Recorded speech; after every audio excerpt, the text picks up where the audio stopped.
by the tail. Yeah.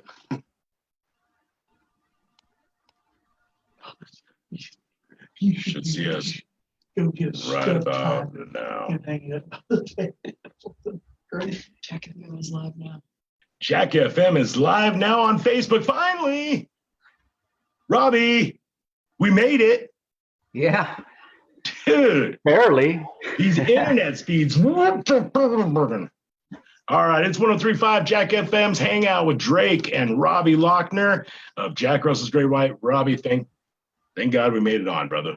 Yeah, no kidding.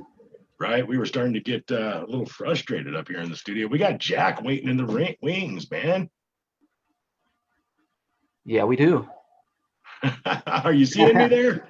I'm seeing you. I'm just going, what? How strong is that drink you got going on? It's pretty strong. It's water.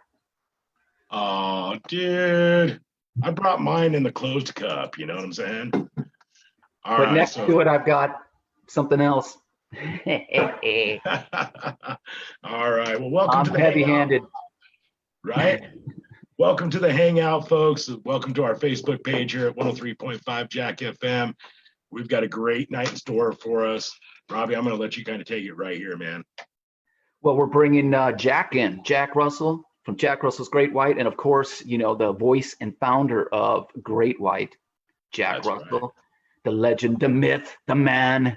The myth. He's out on his boat. He's anchored. He's in dock right now. He's been at sea for, I don't know. We got to find out from him. That's it. Let's bring him in, shall we? Yeah, let's bring him in. I think they've waited long enough. I know I have. Yeah, me too, buddy. All right, here comes Jack. Hey, man. Hey, what's going on, brother? What's happening? Oh, just fighting internet drama. You know how it works out.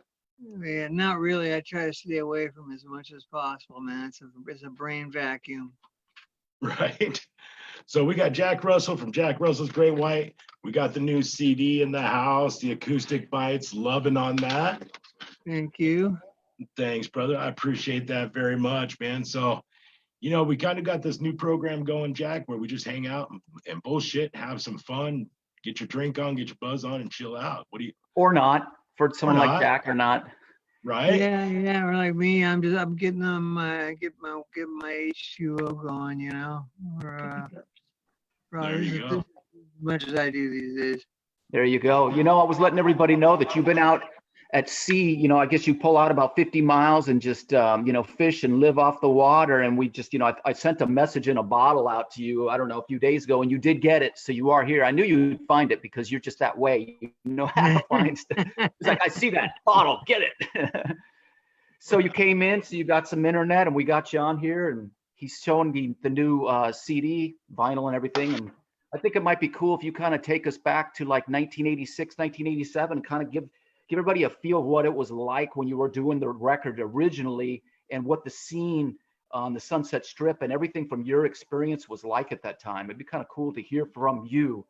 Just Man, it was, I tell you, it was a whole lot different than it is now. I mean, you can't even, to try and explain it even to you who've had a taste of it, what the actual scene was like walking down Santa Monica Boulevard on a Friday, Saturday night.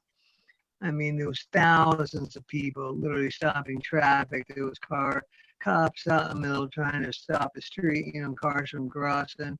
People were cutting the cars off. I mean, it was mayhem. And everybody looked like Motley Crue. Everybody was dressed up with their hair all big and the fishnet stockings, and you know, the chicks looked like chicks, the guys looked like chicks. You know, it was a great scene, man. It was one to never be repeated. I'm so glad that I came up in that era, and you know, because it'll never happen again. Those days will never come back again. All we can do is hope for partial return. You know, I mean, I don't know. It's kind of encouraging when you see the vinyl getting sold and people getting into that. But back to what we were talking about. you know, it was funny because you could go out on a Friday and Saturday night and you'd see, 6, 7, 8 rock stars. I mean, real rock stars, people that have sold, millions of albums, hanging out at the Rainbow, or at the Troubadour. I remember one night I was there, it was me, Glenn Hughes, a couple other people. It was like after the show, and we're up at the piano just singing and jamming. I mean, that kind of stuff you just don't see anymore. There's not that camaraderie. There's not even that anti-camaraderie. It's Right. like, I mean, at least people stuck around. People went to each other's gigs all the time. The club scene was so cool, and to where now it's like, I don't know if people going out, go to clubs at all. Did they go to the Troubadour? Are there any good bands there?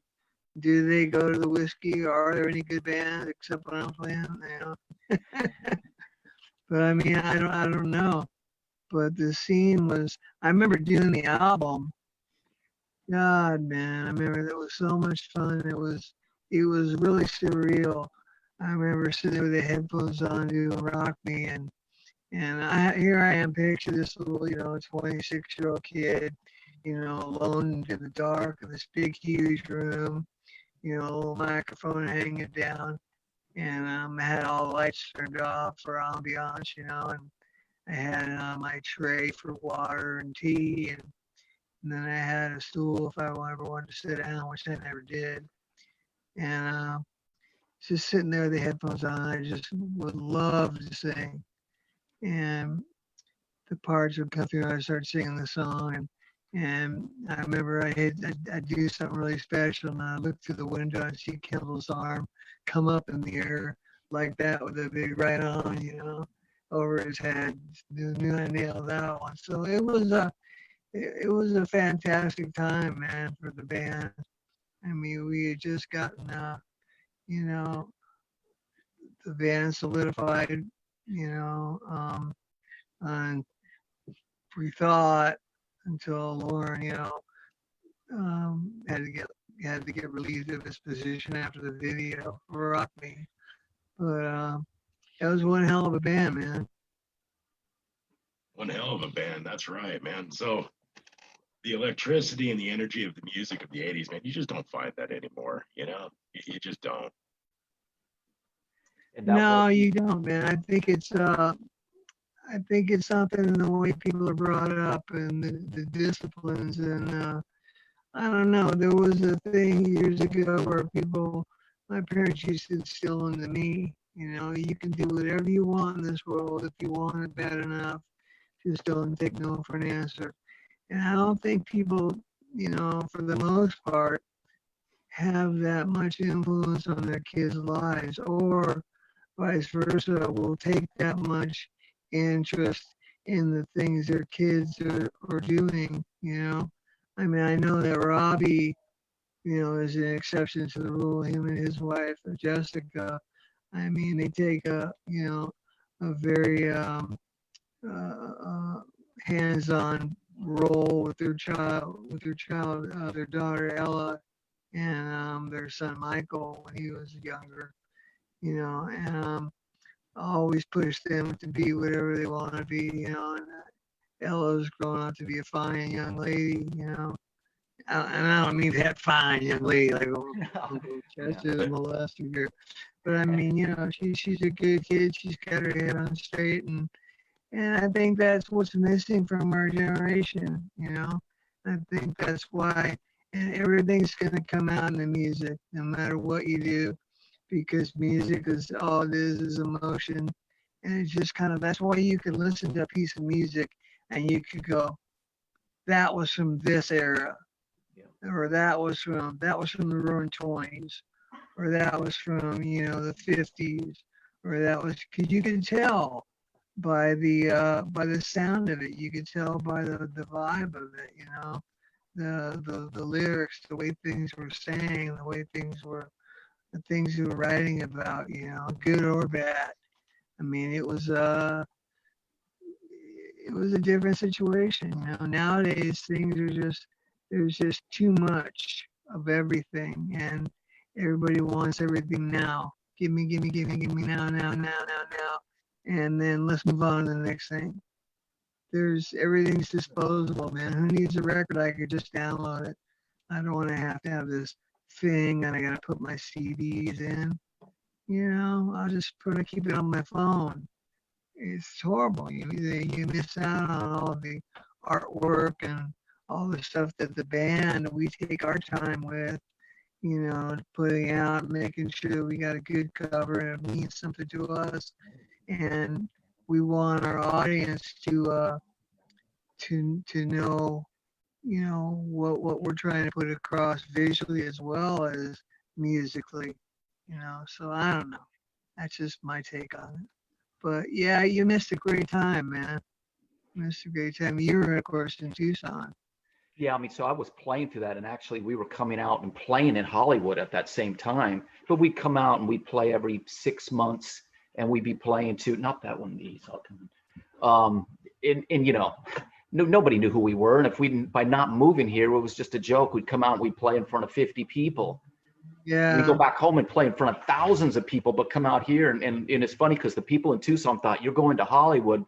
They thought that we were going to be stars by going out there. And we knew the reality was we weren't going to go out there and play a show and we're going to be stars. It wasn't going to work like that. So everybody thought. Yeah.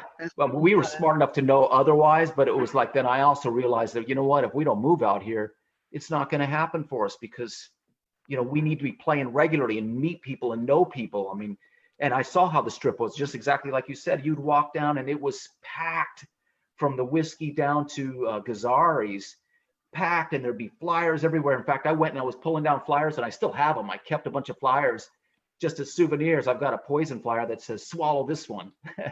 And that was before Poison really was much, and I saw their flyer and it happened to be in the flyers. I also have some stuff with Warrant before they broke.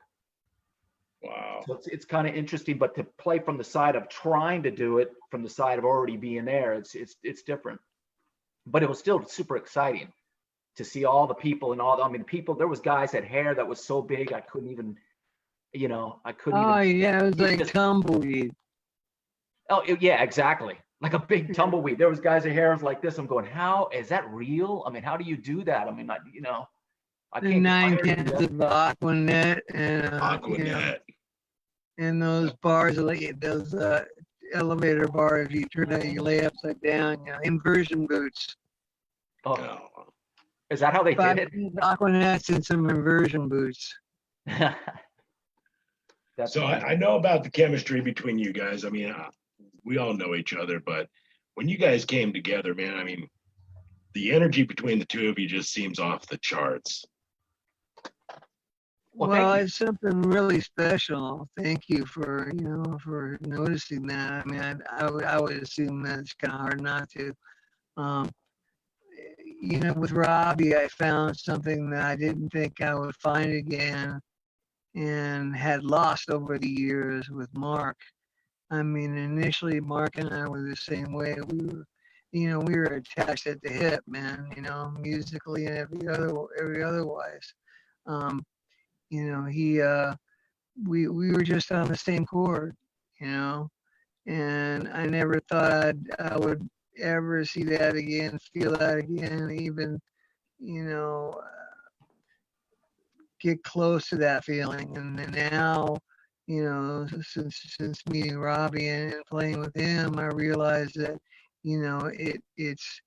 I found, another person that, sees things through, my eyes, musically, and we hear the same things, and it's kind of like that old folks, it's kind of like that old married couple, that finish each other's sentences, Right. That's kind of the way I like to describe it, because it is a phenomenon. It's not like something I think that happens a lot, because I've been in a lot of bands, and it's a rarity. It really is to be that connected to people, especially music, being so enigmatic as it is already. It's very much like a marriage, but just real quick, just what you were talking about, this is what you know, people lived for back in the day. You got a nice gatefold, you got something you can read. This is what people went into stores and they would pick. Well, this of course is ours, but you know, you go in and you buy it because you like a cover. I mean, I discovered bands by looking and seeing a cover. So I discovered Yesterday and Today, walking into a store and they had the picture of them before they turned into Y&T. And these guys look like they kick ass, and they did, you know. But and then you would just go like, you know, and then you get it and you read every little word, and you know, you don't know what half the stuff means. Produced, what does that mean? Mixed, you know, whatever. Right. You know, I don't know. Sponsored, what is that? Why is Gibson on there? You know, but it was just cool to have it in your hands and feel it, and you put it on the turntable. Well, it's something tangible, you know, and that you own it. I mean, this is yours. I mean, it was important back then. Nowadays, it's like it's not important to have a piece of music. You know, I have it on my phone. Well, you have everything in your phone. What happens if you lose your phone? Yeah. You know, I'll get another one.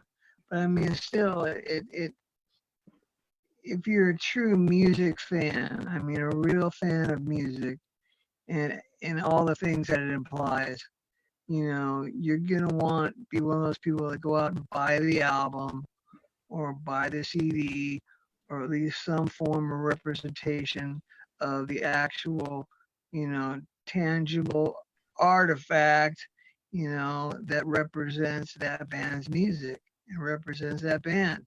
Every album has a different cover because every album has different music on it, and every album represents a different thing. You know, at least from my viewpoint. You know, if every album was the same record, we just have a different same cover. You know? Yeah. So the He Saw It Coming album, when you guys went into the studio, what was the drive that really pushed that album? Because I know the artwork has to do with you and Robby as little guys seeing yourselves in the future. I mean, is that really the feel of that album is just so amazing. The Sign of the Times, My Addiction. We're talking some really great hits on this album. You know, thank you. And I will have to say I agree with you. I was blown away at how good the record came out. And I know that sounds like egotistical. Oh, I'm so great, I'm so hot. I don't mean it that way. I just mean the quality of songs and the quality of the recording, considering you're dealing with a band that just got together really, and you know, hadn't had its full members for even, I think, a year. Correct me if I'm wrong, Robby. Yeah, that's right. When we went to tape. So, you know, it's a pretty amazing piece of work. You know, I'm really proud of it. It's definitely my hands down favorite album of all the Great White albums. And I'm talking all the Great White albums. You know, I always say it's in my top three, but yet it's still my favorite. You know, it just got a great sound, and it sounds like Great White, I think, and I would be an authority on that if anybody would be. You know. For me, it's like it's one of my top albums, and it's not because we did it. It's because I feel like I can sit back and listen to something, and I spend the time away from it, and then I listen to it and go, wow, you know, I really like it. I like the feel of it. I like the songs. They're eclectic. I just like it, and it's one of my favorite records. And it is just because I've recorded a lot of stuff that's not my favorite stuff. I mean, a lot of stuff I go, yeah, you know, I hear a little bit of it enough, shut it off, you know. So there is that, you know, to know that, okay, I really like this. And it's just, I like it because I like it. I feel the same way. It's not, I like it not just because it's ours. Yeah. You know, if somebody would have brought it over to me and say, hey, check this new band out, I'd be like, damn, those guys are good. You know, so that's a good feeling. Yeah. I think it's very intimate. I think it's easy for the friends and family out there that are listening to this to feel connected to you guys and not just listen to music, but to build a bridge and have an attachment with you guys. Because let's face it, you guys are one of the greatest bands as far as getting people involved and making sure that people feel like they're part of a family and they're not just fans, or they're not just ticket buyers, that they're actually friends and family. And I think this album really summed that up and brought people closer to you. Well, thanks, man. Yeah. You know, that's that the idea about music. I think that's really what it is anyway. I mean, the intention is to draw people together, to bring people closer, you know, and to have a good time. I mean, really, I mean, if you look at the times when right now, for example, perfect example, man, we're all, you know, hiding out, and rightly so, you know, waiting for the storm to pass. But, you know, what do we all have still? We still have our music, you know? You can still sit there and go, okay, man, I feel really dry, really down today. I put on a happy song, you know, or, you know, I want to feel bluesy today, so I put on some blues. But it can take you away from whatever situation you're in. So, you know, I have that there. It's like my psychiatrist. You know, music is my therapist. You know, however way I need to feel, I can go to music and say, hey, you know, fix me up, doc.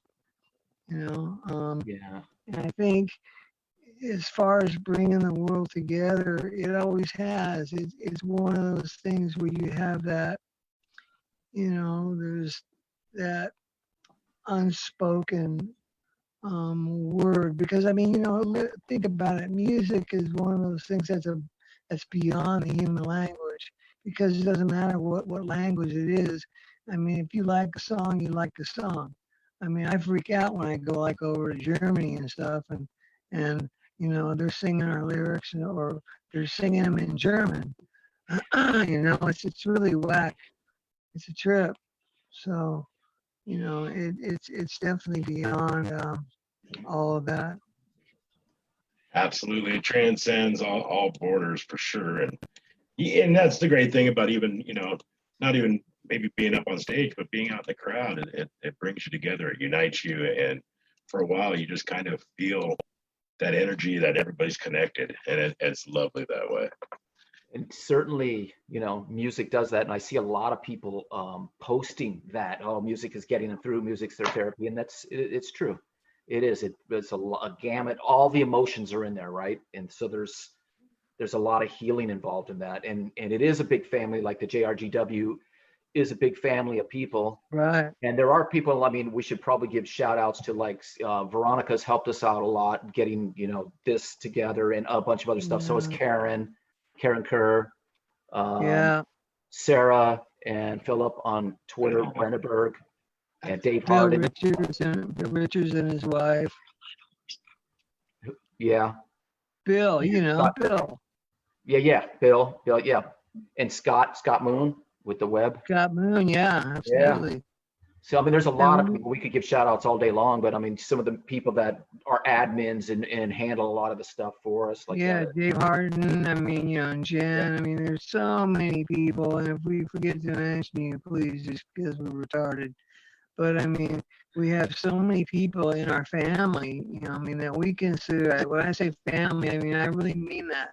I mean, these are fans, started out as fans that became friends, that became family, you know, and there's no other way to put it, because we've been friends for so long. I mean, you watch them grow up, you know. It's like, I remember when you were in high school, you know, I could totally picture them, and it's really a rush to see that, you know, to see these people that were like little kids screaming and yelling in the front row, ah, Jack, ah, you know, Green Light Rules, you know, it's hysterical.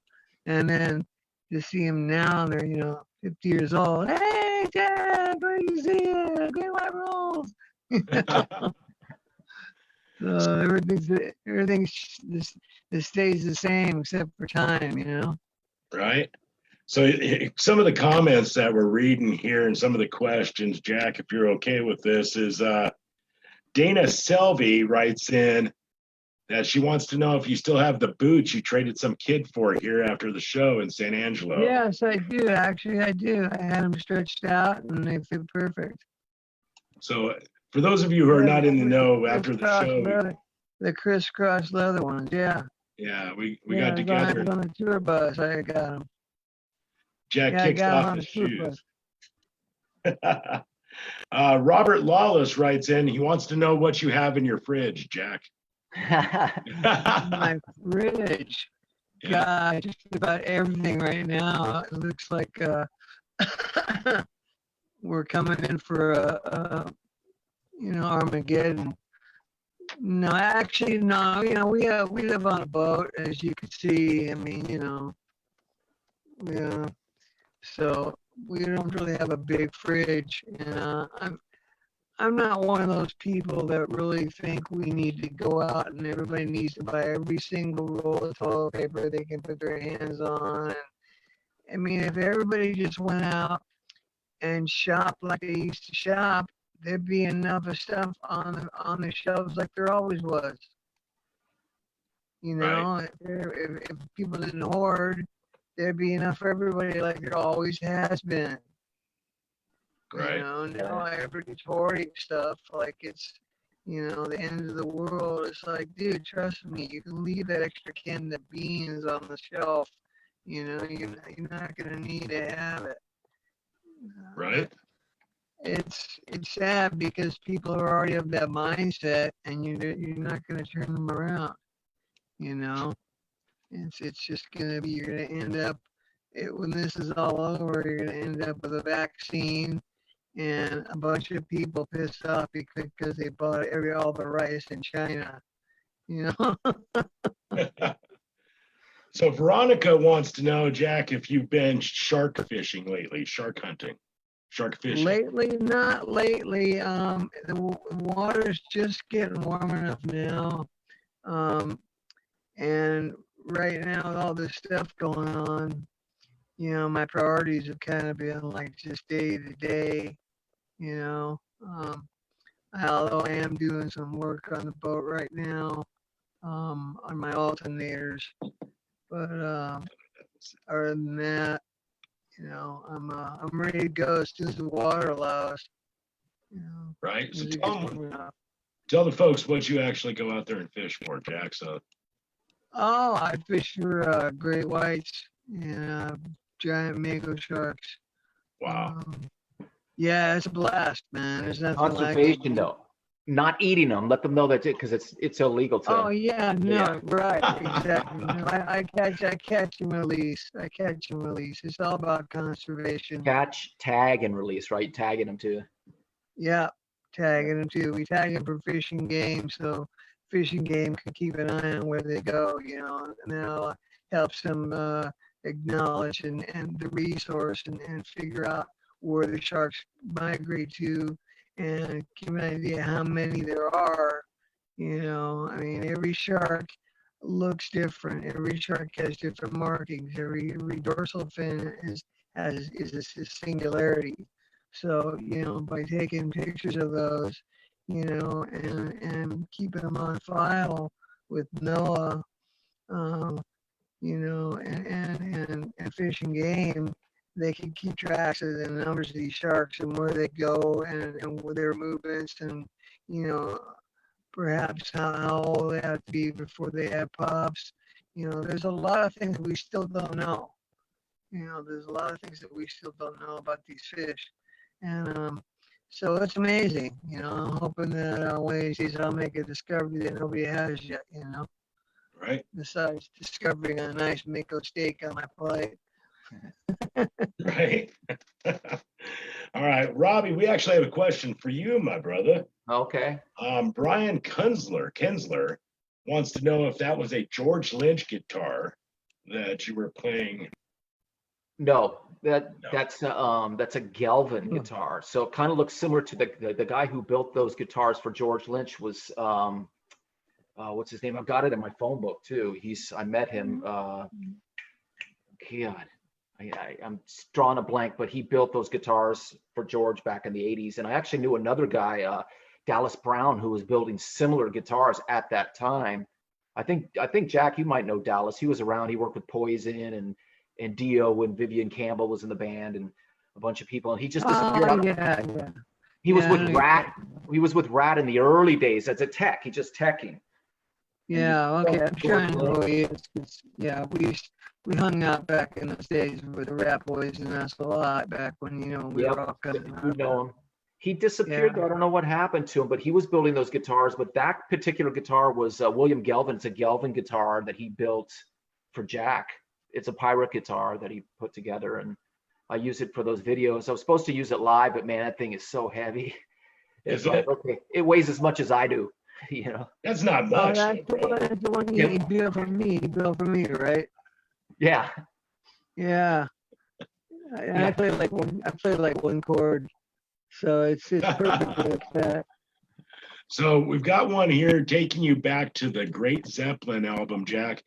They want to know, how big do your balls actually have to be to take on some Zeppelin tunes, and how did you pull them off so incredibly impeccable? I don't know where my voice came from, except for I'd like to say God, because that's my belief system. I certainly don't take any credit for it myself. I'm just a receiver of a gift that's way beyond me, way beyond my understanding, and I have no idea how I was chosen to be the lucky winner of this, brand new 1950. It's I don't know. What can I say? It's a gift. It's a gift, and yeah, I thank God for it every single day. It's I can do so many beautiful things with it, and yeah, and I mean this with all humility. I really do, But I mean, I know that my voice is good. I can listen to it. I can hear it, and maybe maybe it's not for everybody, but for those of the people that do like it, they understand what I'm saying. But I just thank God, because it could have been anybody, but He picked me. Absolutely. So I'm going to share a favorite memory. All right. So we've got a lot of memories together, but Jack, I got to tell you, my favorite memory happened actually last year over in Midland. And we were out there in Midland. You guys were playing with the Bret Michaels band.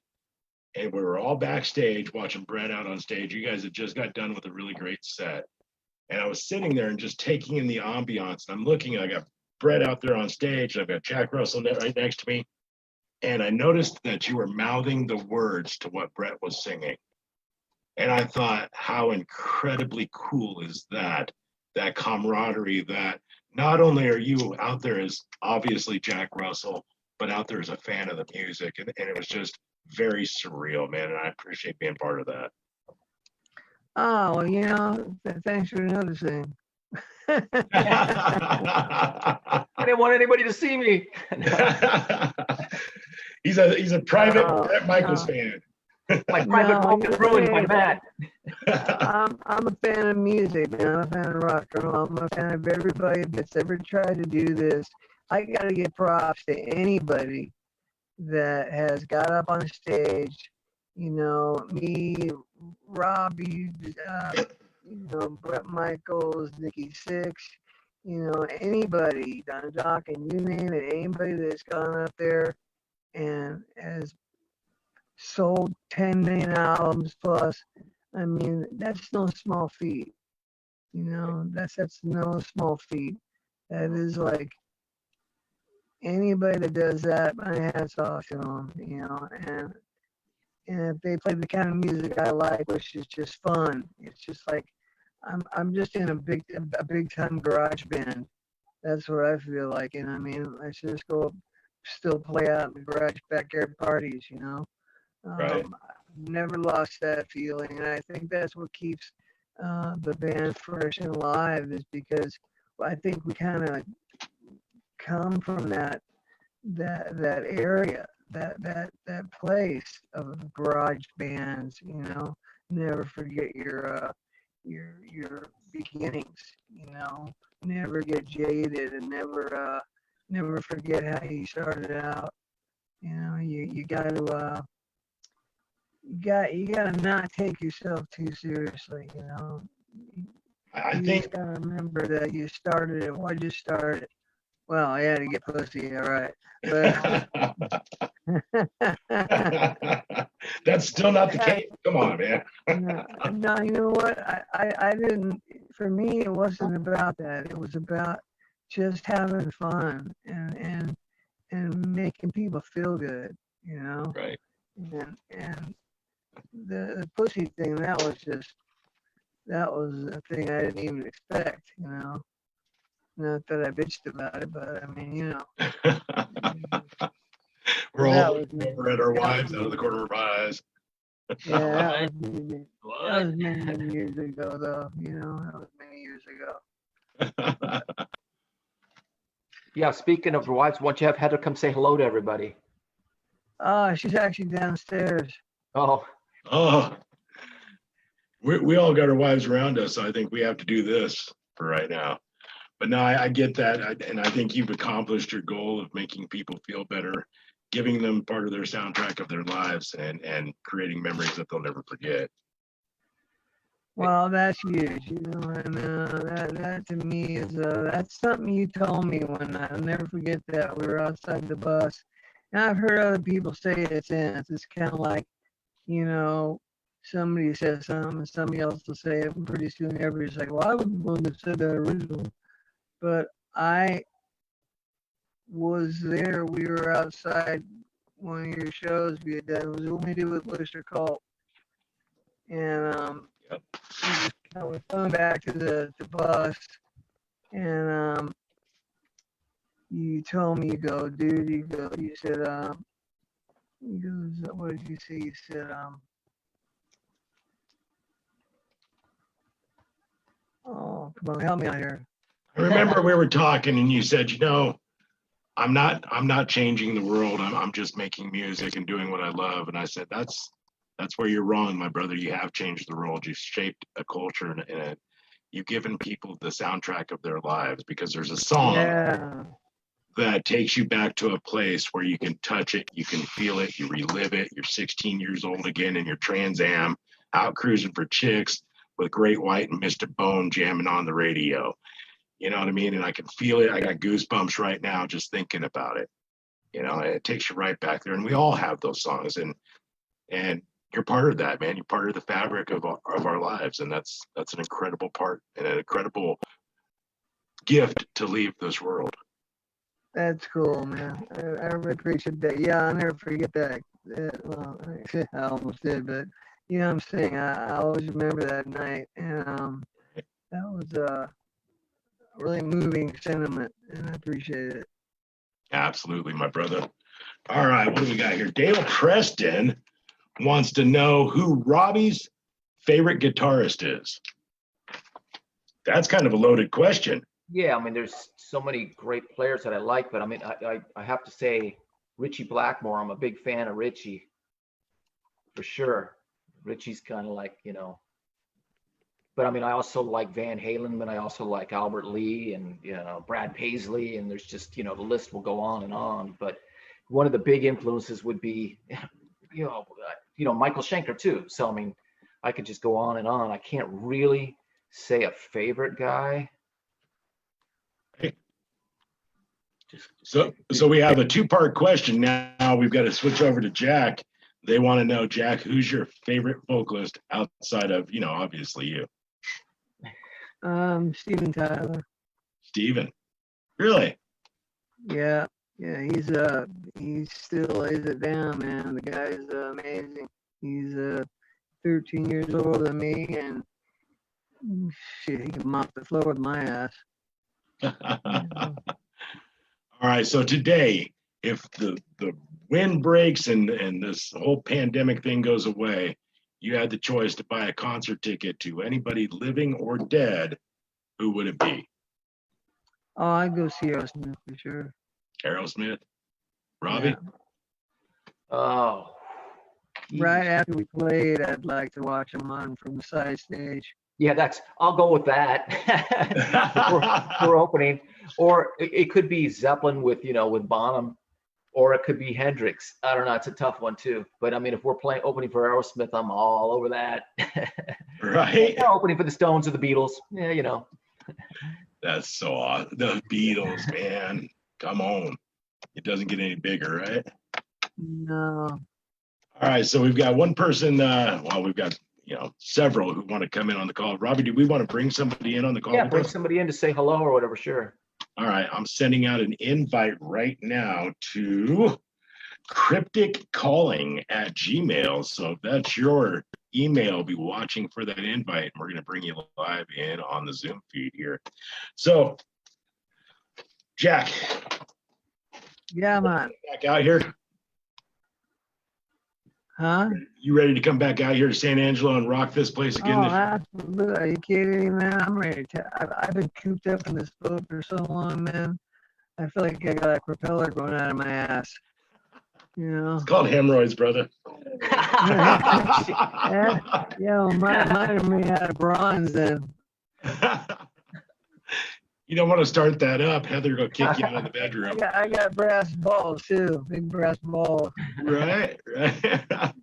No, those are called anchors. You know, you get old men, they're anchors. Right. Old I man just balls. brought mine. I hung them up on the shelf. We just talked to him. I salute it every once in a while. We don't need it anymore.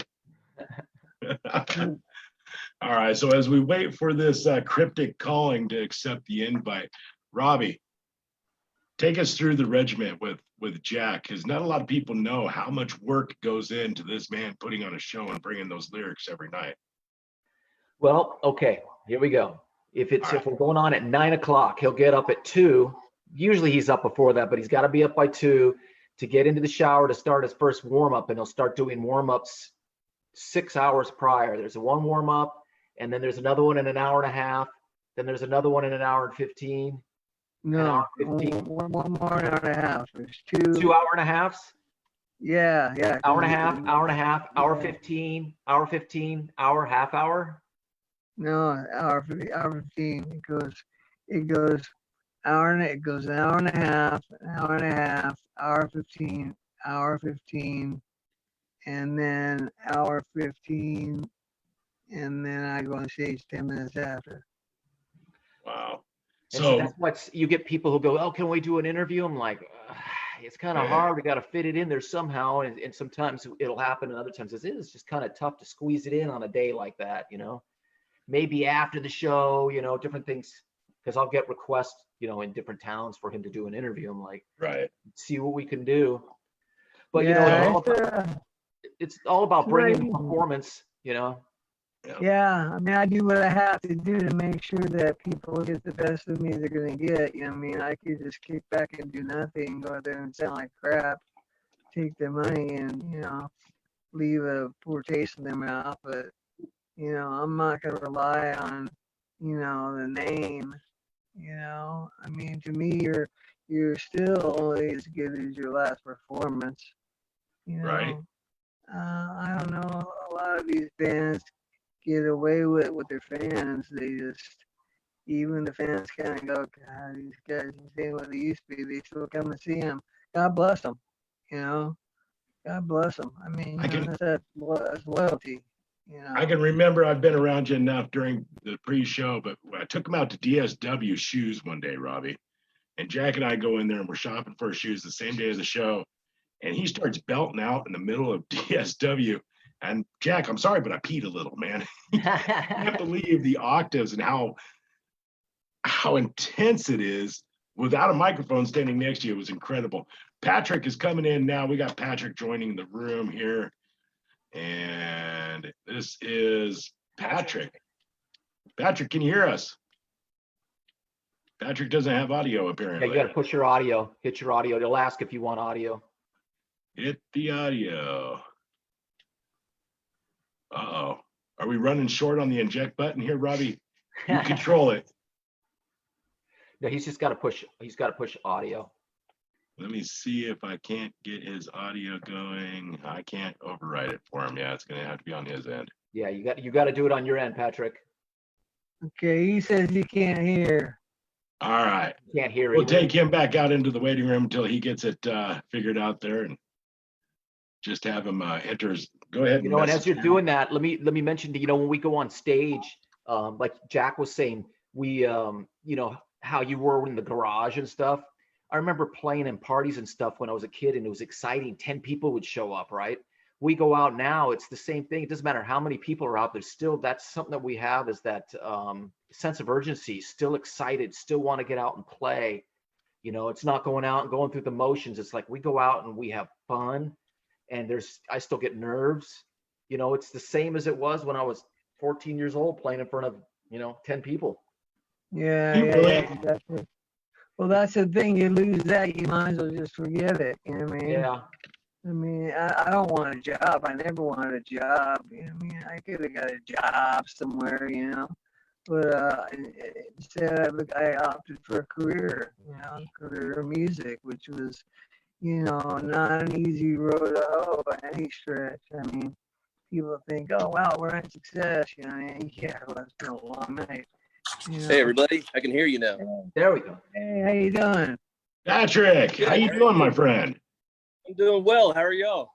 We are doing fantastic out here. So welcome to the Zoom. We've got Jack Russell of Jack Russell's Gray White, and of course, Robby Lochner of Jack Russell's Gray White, and me, not of Jack Robby. Russell's Gray White. Right. Hey, Robby. Hey, Drake. Hey, Jack. Big fan. Right on. Thank you. Thank Where you at? So, in fact, where are you? Where are you at? I'm in San Angelo. Oh, okay, cool. Nice. So if I had a question, let me ask you a question. What is your favorite Great White song? Or Jack Well, it's Russell? always Once Bitten has always been one of my favorites. I remember it because I had some brothers that were teenagers, and they were listening to it when I was a kid, and I just kind of grew up on it. Right on. Save All Your Love. Oh yeah, thank you. Yeah, that song right there, it still gets me. Yeah, that was one of those songs. It was kind of a 10-minute. I mean, I just sat down with the music, and I had the end of the back of a legal pad, the cardboard, because I ran out of paper, and I had like one shot at it, to write the song. So I just came up with it and just started writing, one line after another, and it was done. 10 minutes later, I had a song. I looked up and I said, "Thank you." Wow. It was a gift, Have you heard the new acoustic version? No, I'm really, really, really wanting to. Matt, I thought you were playing it on the radio. I am playing it on the radio. You must be listening to the wrong show. You got to wake with Drake. Working man. That's right. So let's That's go to the the problem. Got to wake with Drake. It's too early. Yeah, that's it. That is the problem. So let's talk about the Acoustic Bites album here real quick. So some of the tracks from here, we got Lady Red Light, Gonna Get Ya, Rock Me, which is incredible acoustic. All Over Now, Mistreater, Never Change Heart, Fast Road, Living on the Edge, Save Your Love, and one of my personal favorites by you, brother, is Babe, I'm Gonna Leave Ya. Yeah, that was that to me, that's that album. Ever since we did that show Unplugged, and to have the songs we did that play them acoustically, I was like, man, I want to do an all acoustic album, And then years later, it came around. We finally decided to do one, and I said, you know what, I want to do the Once Bitten album in its entirety, in its entirety. And all acoustic, and it really came out well. I was blown away. Some of the songs that I thought weren't going to come over well were the ones that came over the best. Like Live on the Edge and Never Change Heart. Never Change Heart. Yeah, those were some of the ones that came out the best, I thought. Absolutely. Absolutely. Jack, we got a question from Brian Thomas with Tradewind Sounds here. He did a show with you, I guess, called the Siesta Fest in San Antonio in early 2000s. And he wanted to talk about how incredible you were because it was pouring rain and you just kept on cranking. And I remember that show. I remember that show. It was totally raining. And we're talking about downpour. It was like a cow pissed on a flat rock. You sound like you're from Texas when you say that, brother. Yeah, right. Well, you know, we do acclimate when we go. I'm talking to a Tex, and I tend to use my little Texologies, we want to call them, Texisms. Texisms. You know, I didn't know for the longest time when they said God bless your heart meant that you were stupid. Yeah. They said that to me a lot. Or your cheese is done slid off your cracker, boy.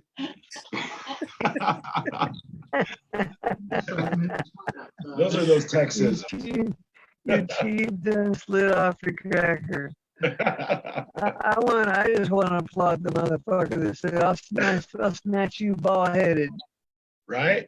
That's one of the funniest things I've ever heard. And that's getting a little too close to home here, brother. I got some No, passion. you got to tell me about it, man. You got to tell me. Snatch you bald headed is one hair at a time. Yeah, I got more hair on my back than my head. That's a bad thing. Yeah, right. That's a little more 411 than I needed to know. You don't want to see that big chested hairy man, huh? Yeah, have your foreskin transplant on your head. All right, so we got a somebody from Nebraska. Oh, hey, this is one of our old friends up in Nebraska. Curtis Ekman says, ask them if they remember opening for Stryper in 1985 at the Pacific Amphitheater in Costa Mesa. I was there, and they were absolutely epic. I do. I remember that night. We were doing Shot in the Dark, and it just started to rain. It was like a thunderstorm, and I went a shot in the dark. Right when I said shot, the lightning bolt hit, boom, and it's like right on cue, like that. I'm a shot in the dark. Wow. I couldn't believe it. About peed myself. I was like, no, that was like perfectly on cue. But yeah, it was a good show. Great. All right, we got another one here from our friends over in California, no less. Have you ever said the wrong city while introducing yourselves on stage? Oh, let's see. Yeah, I've done that 4 or 5 times. Yeah, it's pretty embarrassing. It's hard to come back from, you know. Especially when you say it more than once during the show. And then some Robby will come over and go, Jack, it's blah, blah, blah, blah, blah. And I'll go, oh. You know, I can't remember where that's been at, but I remember that happening, and I'll be like, pss, pss, pss, pss. Like that was last night.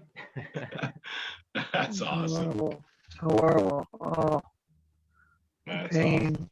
Well, that's what happens when you play a lot of shows. Sometimes you actually won't even remember. Sometimes you don't remember where you were last night. You'll be like, oh, hey, man, we were just yesterday we were at, and you look at everybody in the band. Where were we at? And everybody's going, I don't know. And then all of a sudden you get on stage and you mention last night's show.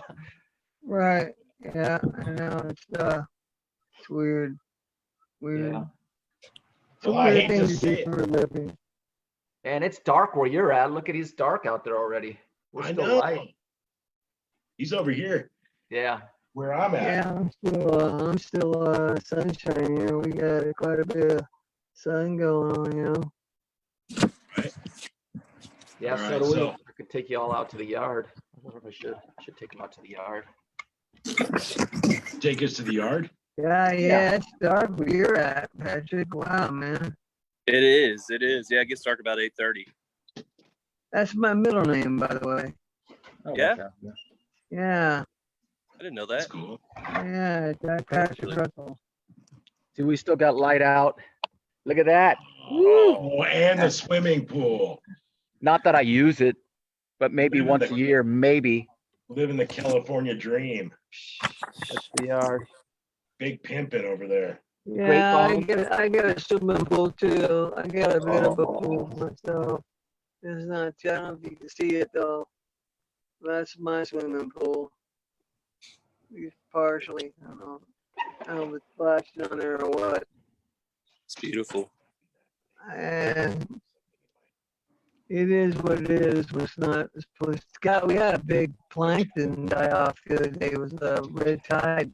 All the water is red from plankton bloom. You know. Mm. So we got to give a shout out to Joan Chapman.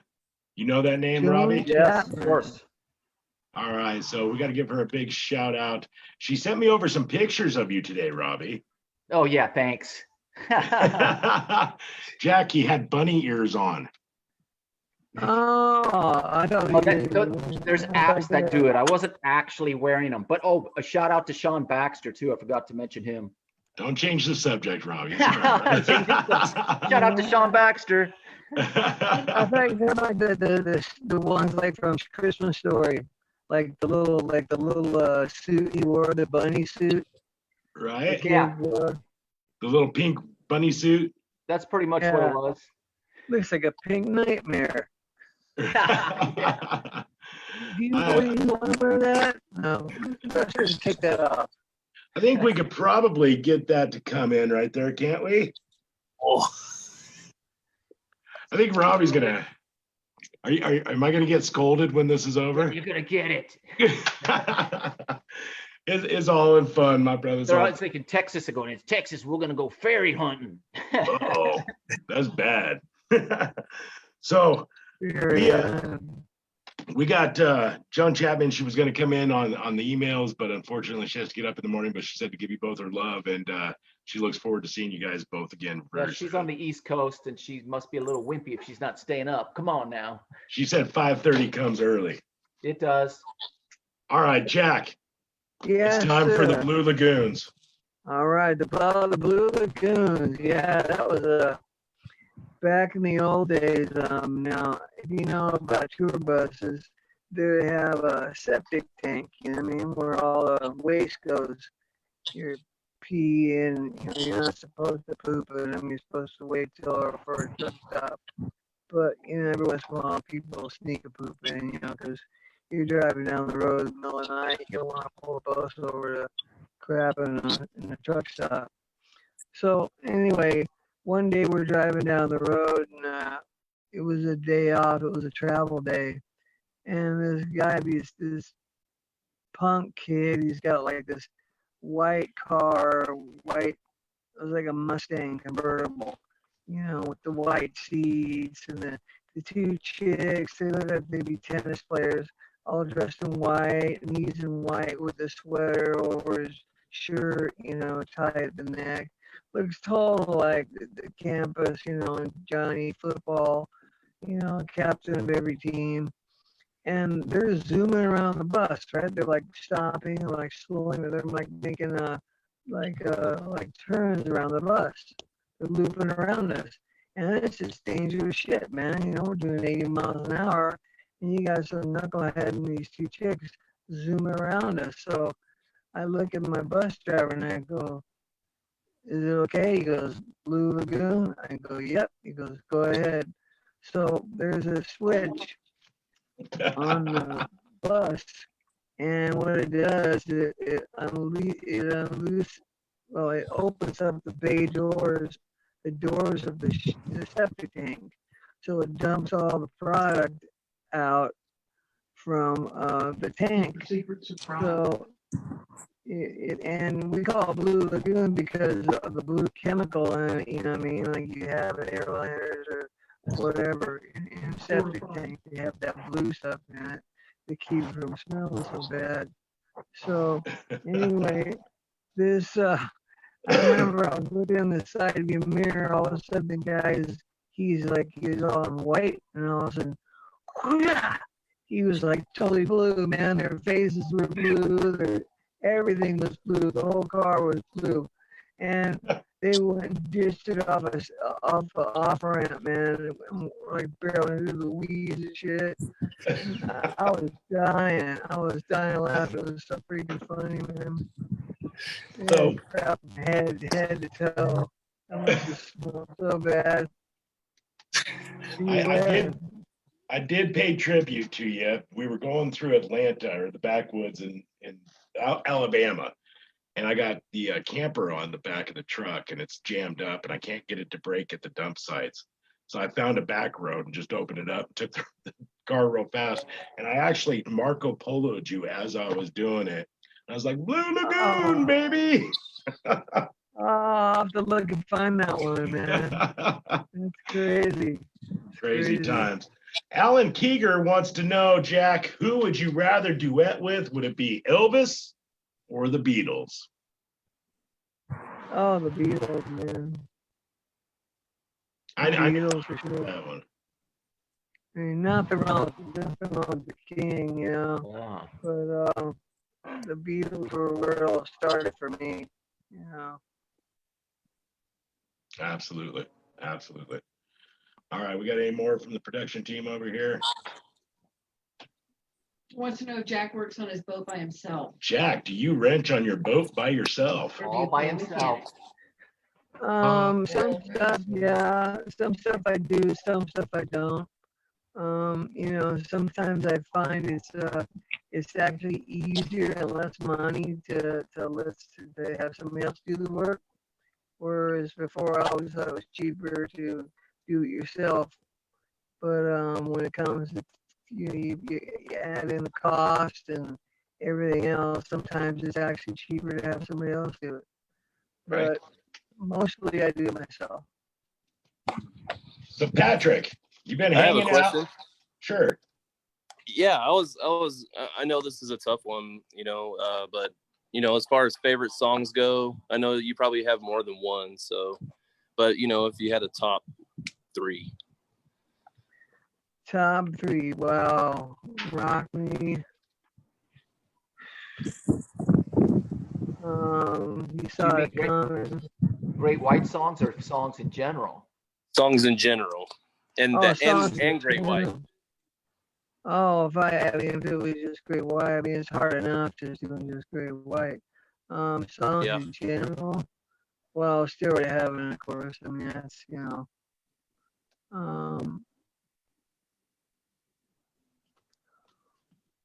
And Your Bird Can Sing by the Beatles. Yeah.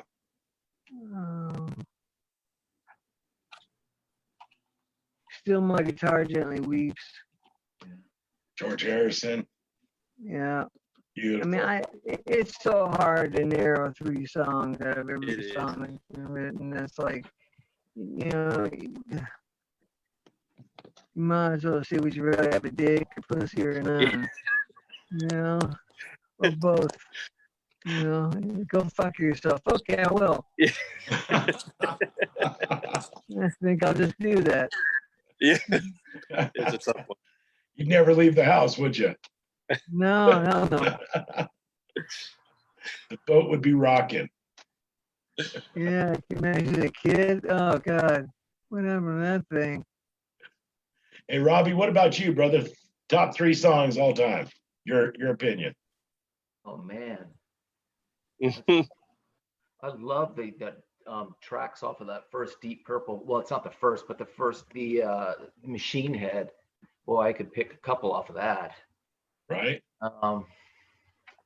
Boy, that's so hard. There's so many great songs. How do you pick 3? You know, if I was stuck with 3 songs I had to listen to forever, you know. Right. I don't know if I could do it. All right. Patrick.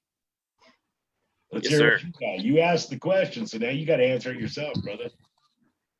I would say that Aerosmith's Angel is one of my favorite songs of all time. The Unforgiven 3 by Metallica.